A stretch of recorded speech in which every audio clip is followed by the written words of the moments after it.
ini dok, apa dok? Ada apa nih dok? Tapi soal di sini. Jadi gini, Jawab ini ya, jawab akhirnya aja ya. intinya ada seseorang yang melapor, profesinya dokter, inisialnya AS. AS melaporkan terkait dugaan pencemaran nama baik. Seperti itu. Makanya kami hadir untuk memenuhi panggilan pihak kepolisian dalam rangka penyidikan ya. Untuk penyidikan. Sebenarnya tim penyidiknya dari Polrestabes Medan, tapi karena persoalan jarak dan waktu, makanya kami bersurat ke tim penyidik Polrestabes Medan sekiranya jika diperkenankan agar dapat dilakukan pemeriksaan di wilayah hukum Polda Metro Jaya atau Polda Banten karena berkendara terkait dengan jarak dan waktu. Alhamdulillah apa yang kami mohonkan mungkin dapat diakomodir sehingga pemeriksaannya dapat dijalankan hari ini di Polres Tangerang Selatan. Mungkin seperti itu ya. Tapi di dalam tadi gimana? BAP berapa pertanyaan? Dan seputar apa aja sih? BAP sekitar 20 kan mungkin atau kurang, nggak banyak. Sekitar ya pencemaran nama baik melalui Materinya transaksi. cuma begitu doang ya? Ya. Dokter sendiri ngerasa bahwa ngelakuin hal tersebut nggak sih dokter? Ya enggak, coba sebentar dokter mau styling dong, boleh nggak di sini?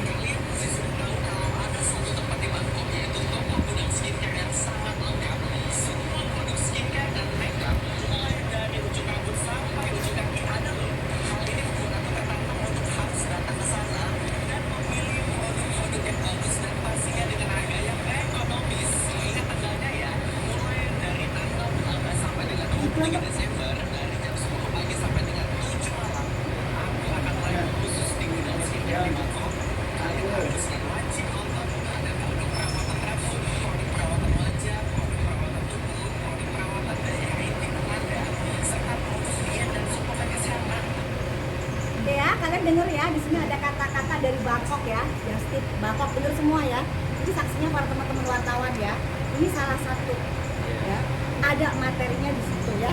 Jadinya di situ. Jadi intinya kan dokter detektif menyampaikan suatu ungkapan ya di media elektronik terkait dengan kegiatan-kegiatan justice dari Bangkok itu. Itulah kemudian dilaporkan.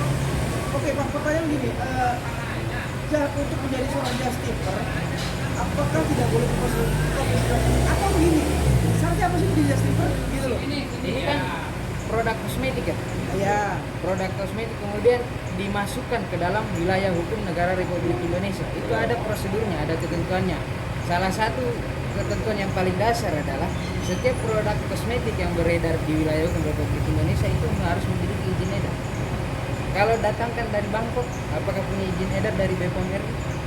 Pertanyaannya begitu. Jadi apa yang diungkapkan oleh dokter detektif melalui unggahan media sosial tersebut itu untuk menjaga kepentingan umum, menjaga kepentingan masyarakat agar masyarakat berhati-hati terhadap produk yang belum memiliki izin edar dari BPOM seperti itu. Jadi Badan POM tuh Indonesia ya, nggak ada yang namanya Badan POM Bangkok, Badan POM Thailand itu nggak ada.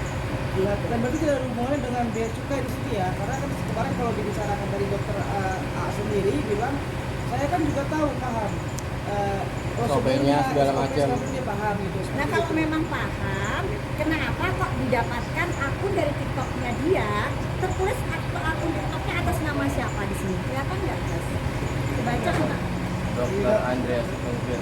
Kenapa dia menuliskan kata-kata seperti ini? Coba dong ada teman-teman wartawan yang bisa jelasin. Jadi jangan pada mulai amnesia semua deh kalian ya, karena ingin menyerang dokter, terus kalian lupa dengan jejak digital kalian sendiri. Ini kalian bisa temukan akun TikToknya sendiri atas nama siapa, bisa diulang lagi? Dokter Andreas mungkin. Bener ya? Artinya di sini dia menyalahi SOP sebagai dokter atau gimana mungkin dok penjelasannya dok? Iya, jadi tidak boleh, bahkan bukan cuman apalagi seorang dokter, ya masyarakat biasa aja tidak boleh seperti ini, apalagi ini kosmetik, ya apalagi seorang dokter. Jadi memang dia sudah menyalahi. Jadi apa yang dokter sampaikan itu untuk melindungi konsumen, untuk melindungi masyarakat Indonesia. Jadi jangan menggunakan nama dokter, akhirnya bisa beli produk kosmetik yang banyak dengan menggunakan kata-kata ini sudah berbadan pom Bangkok. Itu kan sesuatu hal yang menurut kita semua sebenarnya lucu gitu. Tapi kan kalian tahu piringannya. Gitu ya. Dok, tapi ada niatan juga untuk, ini kan bicara soal etik lagi ya dok ya. Ada niatan untuk ke PB ini kan dok, untuk bawa ini. Kayaknya lebih ke ranah hukum deh sepertinya juga ini. Kenapa? Karena memang udah duluan dilaporkan kan seperti apa? Betul. Raffi. Jadi memang ya memang sudah melalui hukum ya kita akan lawan melalui hukum balik.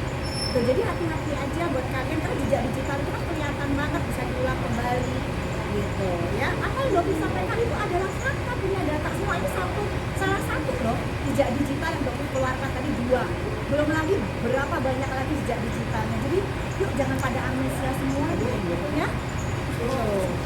Oke. Langkah selanjutnya mungkin gimana nih dok? Yang Gimana? bakal diambil?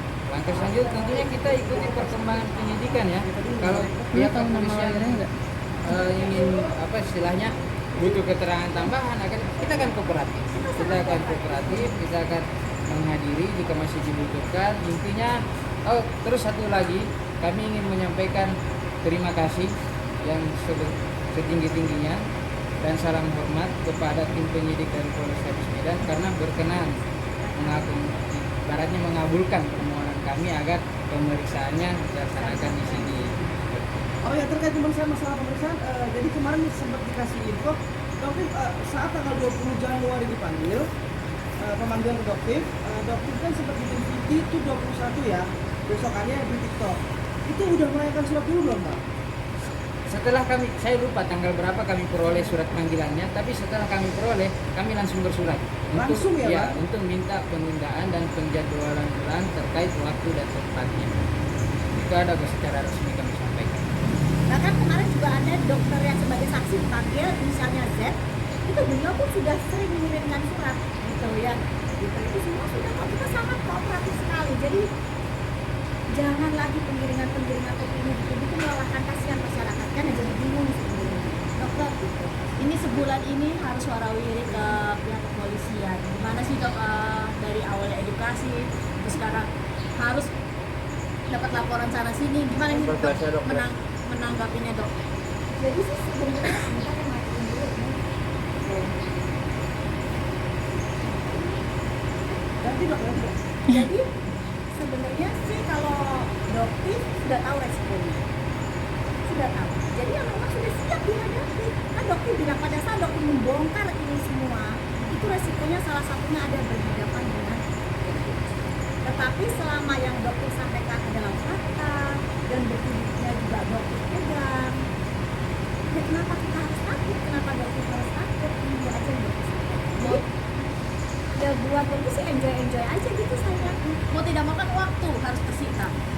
Betul, tapi kan dokternya tim ya. Jadi kalau untuk ya anggap aja ini kayak healing holiday aja gitu saya. Holiday kita. Jadi setiap perbuatan pasti ada resikonya, Betul. termasuk dengan melakukan suatu tindakan-tindakan kebenaran pasti ada resikonya. Dan kita sebagai misalnya salah satu adalah memenuhi panggilan-panggilan dari pihak kepolisian. Kita sebagai warga negara yang baik taat hukum kita akan hadiri. Jadi gini, kalau misalnya ada kritik kan capek wajar dong ya, iya kan capek. Tapi dokter mikir, ya Allah, alhamdulillah nih sudah berapa triliun uang masyarakat yang akhirnya bisa selamat, nggak terbuang percuma. Ini jadi semangat lagi, itu jadi kobar berapa triliun lagi yang bisa kamu selamatin dokter berapa lagi. Itu menjadi penyemangat dok. Artinya hal yang selama ini dokter lakukan itu merasa tetap pada jalurnya dalam artian benar ya atau gimana mungkin penjelasannya dok? Karena dokter nggak takut, nggak gentar. Ada yang bilang semua bilang panik, nanti pasti nggak ada pasti nanti panik gitu kan. Untuk ketawain aja gimana nggak, kerjaan kalian itu kalau nggak nulis panik, takut, halu, apalagi begitu doang kan dari itu ketawa ngeliat begitu. Bukan mental seperti itu. Ya mungkin dokter tetap tersinggung begini, sebentar lagi mau jalan-jalan ya. Ada masalah nggak ngaruh. Dokter juga tidurnya juga pulas sekali, sangat menikmati hari demi hari. Alhamdulillah. Dokter, mungkin terakhir yang soal teman-teman skincare di DPR itu seperti apa sih dokter menilainya sendiri nih teman-teman datang ke DPR?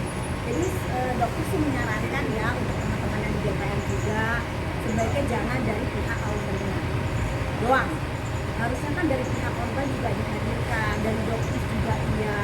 Jadi bisa merasa adil gitu. Ini kok dokter melihat kok hanya melindungi owner-owner tertentu, sementara owner-owner yang produknya dokter fokus harusnya dipanggil juga dong gitu. Apakah merasa dirugikan dengan hadirnya dokter? Jadi itu kan fair. Begitu juga dengan para korban. Jadi jangan berpihak ke satu sisi. Kita ini sekarang anggota DPR itu kan Dewan Perwakilan Rakyat ya, gitu loh, bukan Dewan Perwakilannya para owner skincare gitu. Jadi seharusnya juga dihadirkan nih reseller, distributor yang sudah merasa dirugikan.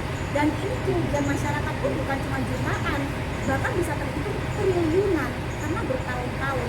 Dan perputaran skincare itu kan per tahunnya juga belasan T gitu ya. Oke, ada tambahan mungkin? Kemudian ini, itu saya dengar ada isu atau bahkan mungkin sudah beredar juga di media-media.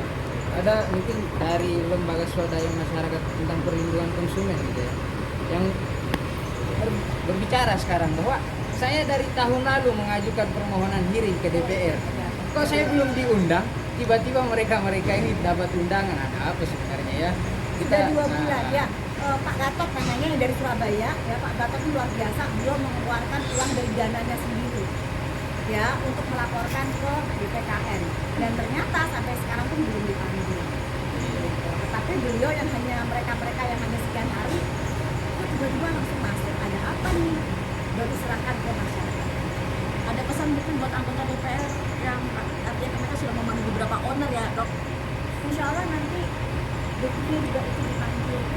Dokter tunggu untuk segera memberikan paparan dan bukti-buktinya ya. Ada tambahan? Ibaratnya diberikan kesempatan yang berimbang ya, untuk masing-masing mengklarifikasi, mengungkapkan fakta-fakta dan kebenaran supaya ya, kebenaran itu benar-benar ada gitu. Dok, maaf nih. Saya juga berpikir nih Pak. Jadi kalau Bepom itu kan kita Indonesia di Indonesia ya Pak. Bepom Indonesia. Saya kan punya Bepom sendiri lah bahasanya kan. Ya. Kalau saya ke luar negeri, saya bawa kosmetik, berarti saya bisa kena Boleh saya jawab? Boleh, ya? silakan. Kalau itu sih boleh-boleh aja. Ada yang namanya untuk pemakaian pribadi. Tapi kalau sampai kita beli misalnya 200 pieces, nah 300 pieces, nggak mungkin dong untuk pemakaian pribadi seperti itu. Jadi ada yang namanya SKI, surat keterangan impor. Nah itu yang harus kita urus juga. Itu ada semua aturannya. Jadi bahkan di video yang tadi pun yang sempat kita tunjukkan juga ke penyidik, itu ada apa perkataannya itu sudah ditransfer. Ya, terima kasih yang sudah transfer. Nah, Pada saat makasih live ya. Transfer maksudnya gimana? Berarti kan jelas di situ dia jualan. Kenapa sekarang jadi diputar balik gitu ya? Jadi jangan. berarti kalau hanya untuk pemakaian, Nggak ada masalah. Kan ada Pemakaian batas. pribadi bisa. even sekalipun itu tidak ada Bepom izin Tidak nggak ada masalah. masalah. Kan kita kan biasanya juga ada yang beli dari produk dari luar, nggak ada masalah. Bahkan dari biaya cukai kan sekarang kalau nggak salah kalau satu keluarga $1.000 dan kalau pribadi kalau nggak salah ya $250. Nggak ada masalah gitu. Tapi kalau si dokter sendiri, kalau ini kan dokter ya, terus dia justice untuk dijual belikan lagi ya itu kan. Itu sudah jelas menyalahi aturan, itu sudah jelas. Makanya dokter bilang mungkin di sini dipermasalahkan, mungkin ada kata-kata ya, mungkin ya dugaannya ada kata-kata fix bukan dokter, just keeper. Mungkin ada kata-kata itu, tapi yang jelas ya kalau emang seorang dokter nggak akan mungkin berbuat yang seperti itu. Dok, tapi semalam dia beranalogi bahwa ibaratnya analoginya ya, dia pergi ke luar negeri, keluarganya nitip oleh-oleh, masa nggak boleh, analoginya seperti itu. Itu ada terima kasih buat transfernya. Tanggapannya mungkin gimana dok? Dijawab dengan digitalnya sendiri. Terima kasih atas transferannya. Itu buat teman sendiri atau buat jualan? Buat siapa? Buat jualan atau buat sendiri? Mas? Intinya oleh-oleh dengan jualan beda. Beda. Terus seolah-olah bisa sampai 200 pieces dengan barang yang sama, titipan. Itu udah nggak make sense banget. Udah masyarakat Indonesia mah udah pada cerdas deh, udah nggak perlu dikasih beginian, udah cerdas udah kasihnya. Oke, satu lagi dok, semalam itu kan dokter Adras bilang begini, rekan Jawab. profesi. Tapi ada tapinya. Merasa sedih kok bisa ya saya dibilang just keeper. Iya, itu sudah nanti ada videonya yang muncul kok. Tanggapan dokter sendiri apa? Ya memang sebegitu faktanya atau seperti apa? Iya, itu dijawab sama teteh sendiri, memang sebegitu faktanya. Terus gimana? Emang itu adanya, jadi dokter katakan emang itu adanya, emang itu faktanya. Kan dokter punya semua videonya. Atau apakah bisa dibantahkan itu bukan videonya dari seorang AS? Nggak bisa. Gak bisa, itu jelas videonya AS. Jadi gak bisa dibantahkan. Itu aja. aja kalau gitu. Berarti- Udah masyarakat udah pada pintar sekarang. Intinya kalau berprofesi dokter itu nggak boleh buat ngambil barang dari luar terus diedarkan lagi. Iya. Menyalahi SOP aturan. Bukan berarti dokter nggak boleh berjualan ya? Dokter maksudnya boleh Tadi berjualan bilang kan, tapi, kalau tapi jualan tidak boleh. boleh. Iya, yang disebutkan dengan just Sesuai dengan aturan. Sesuai dengan aturan. nanti ada yang namanya SKI ya itu memang dan ada NA-nya dari luar ya kan kita urus tuh dari badan POM kita urusin izin impornya semuanya ada tapi pada saat kita